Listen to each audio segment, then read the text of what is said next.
सुरेश और नैना भाई बहन थे और बचपन से ही उन दोनों में बहुत लगाव था। उनके माँ बाप के गुजरने के बाद दोनों गांव से शहर आ गए थे।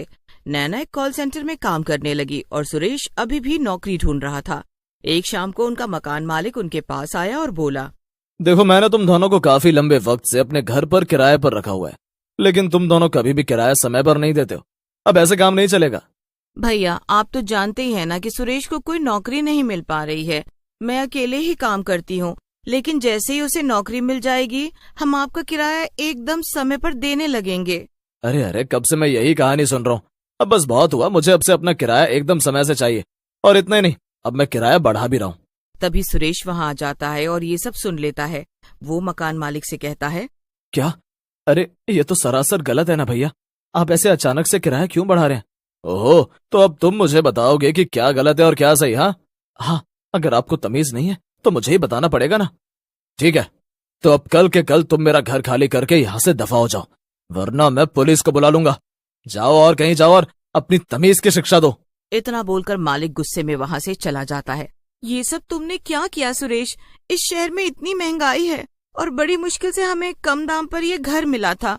अब हम कहाँ जाएंगे भाई, और क्या करेंगे? तुमने क्यों उस मकान मालिक से झगड़ा किया?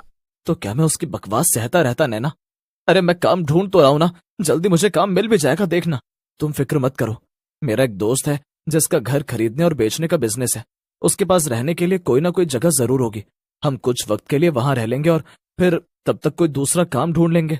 ठीक है, जैसा तुम्हें सही लगे। अगले दिन नैना और सुरेश अपने किराए का घर छोड़कर सुरेश के दोस्त के बताए एक घर में शिफ्ट हो जाते हैं। सुरेश का दोस्त भी उनके साथ आया हुआ था। देखो सुरेश, इस घर के जो मालिक है ना, वो विदेश में रहते हैं। ये घर काफी सालों से खाली पड़ा हुआ है और मुझे इसे बेचने की जिम्मेदारी हाल ही में मिली है। यहाँ पे तुम आराम से कुछ दिनों तक रह सकते हो। Thank you so much Bunty. मैं जल्द से जल्द कोई नौकरी ढूंढ लूंगा और ये घर खाली कर दूंगा। मेरी मदद करने के लिए तुम्हारा ये एहसान जिंदगी भर नहीं भूलूंगा। अरे सुरेश, ये तुम कैसी बातें कर रहे हो? भला एक दोस्त थी तो दोस्त के काम आएगा ना। हाँ, अरे सुरेश, मैं एक बात तो बताना भूल ही गया। ये जो घर है ना, इसको लेकर कुछ कहानियां फैली हुई हैं। लोग कहते हैं कि यहाँ पर एक दरवाजा है जो कि बड़ा ही रहस्यमयी है और जिसने भी उसे खोला है उसके साथ कुछ बुरा ही हुआ है। इसलिए कुछ भी हो जाए, तुम दोनों उस दरवाजे को मत खोलना। मुझे नहीं पता था बंटी कि तुम ऐसी कहानियों में यकीन करते हो। अरे, ये सब केवल अफवाह होती है बस। क्या तुम भी सुरेश?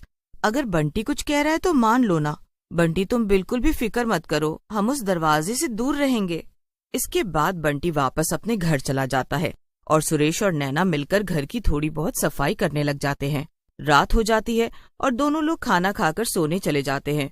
आधी रात में सुरेश को जोरों की भूख लगती है तो वो किचन की तरफ जाता है। आज मैंने रात का खाना ठीक से नहीं खाया था, इसलिए मुझे इतनी जोरों की भूख लगाई है। चलो जल्दी से कुछ हल्का फुल्का खा लेता हूँ और सो जाता हूँ। कल सुबह जल्दी उठकर नौकरी ढूंढने भी जाना है।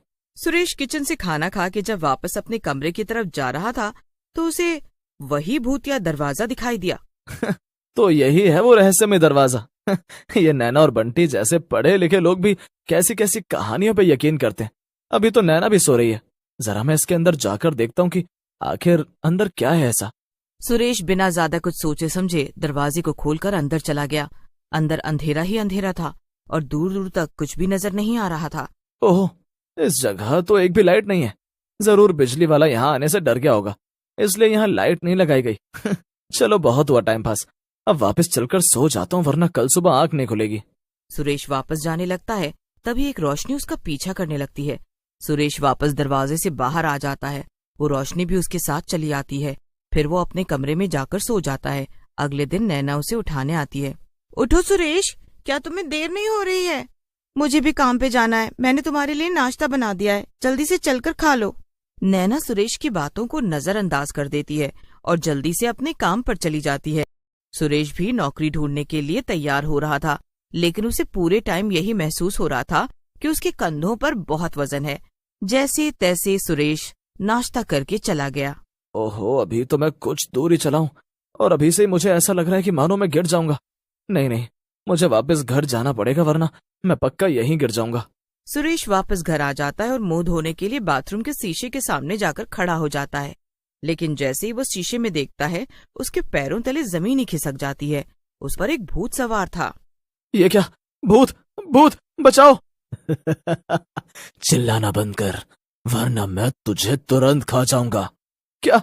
नहीं नहीं, मुझे मत खाना, मैंने कुछ भी नहीं किया है। अरे ये कौन कहता है कि तूने कुछ किया है? तूने तो मेरी बड़ी मदद की है। तूने मुझे उस अंधेरे कमरे की कैद से आजाद किया है। तूने मुझ पर बड़ा एहसान किया है। अच्छा, तो अगर मैंने तुम्हारी मदद की है तो तुम ऐसे मुझे परेशान क्यों कर रहे हो? क्योंकि अभी तुझे मेरी और भी मदद करनी है। इतना कहकर भूत सुरेश के शरीर में घुस जाता है। अब सुरेश की आंखें एकदम लाल हो गई थी। तभी वहां पर नैना आ गई और सुरेश को ऐसे देखकर वो बहुत डर गई और उसकी चीख निकल गई। ये क्या है सुरेश, ये तुम्हें क्या हो गया है? मैं सुरेश नहीं हूँ। भूत नैना को पकड़ने के लिए उसकी तरफ बढ़ा, लेकिन डर के मारे नैना वहां से भागने लगी। भागते भागते नैना जाकर स्टोर रूम में छुप जाती है। हे भगवान, ये सब क्या हो रहा है? ये सुरेश को क्या हो गया है? अब मैं क्या करूं? ओह, याद आया, बंटी को फोन करती हूँ, वो आकर मेरी मदद जरूर करेगा। नैना जल्दी से बंटी को फोन करती है और उसे सब कुछ बता देती है। थोड़ी ही देर में बंटी घर आ जाता है और छुपते छुपाते स्टोर में जाकर नैना से मिलता है। अरे बंटी, सुरेश के अंदर कोई भूत आ गया है, वो बहुत डरावना लग रहा है। मुझे कुछ भी समझ में नहीं आ रहा कि क्या करूं। क्या? कहीं ऐसा तो नहीं कि वो उस भूतिया दरवाजे को खोलकर उस कमरे में गया था? मुझे नहीं पता बंटी, मैं घर पर नहीं थी, हो सकता है कि ऐसा ही हुआ हो। हो सकता है नहीं, मुझे तो पूरा यकीन है कि ऐसा ही हुआ है। जरूर उस कमरे में कोई भूत होगा जो सुरेश के साथ साथ बाहर आ गया। मुझे तो कुछ समझ नहीं आ रहा है नैना। थोड़ी देर तो नैना और बंटी वहीं पर चुपचाप बैठे रहते हैं। फिर नैना को एक आइडिया आता है और वो बंटी से कहती है, मुझे तो अब बस एक ही रास्ता नजर आ रहा है। हमें सुरेश को वापस उस कमरे में ले जाना होगा। वहीं से ये भूत आया है और इसे वहीं ले जाकर हराया जा सकता है। हाँ नैना, तुमने बिल्कुल सही कहा।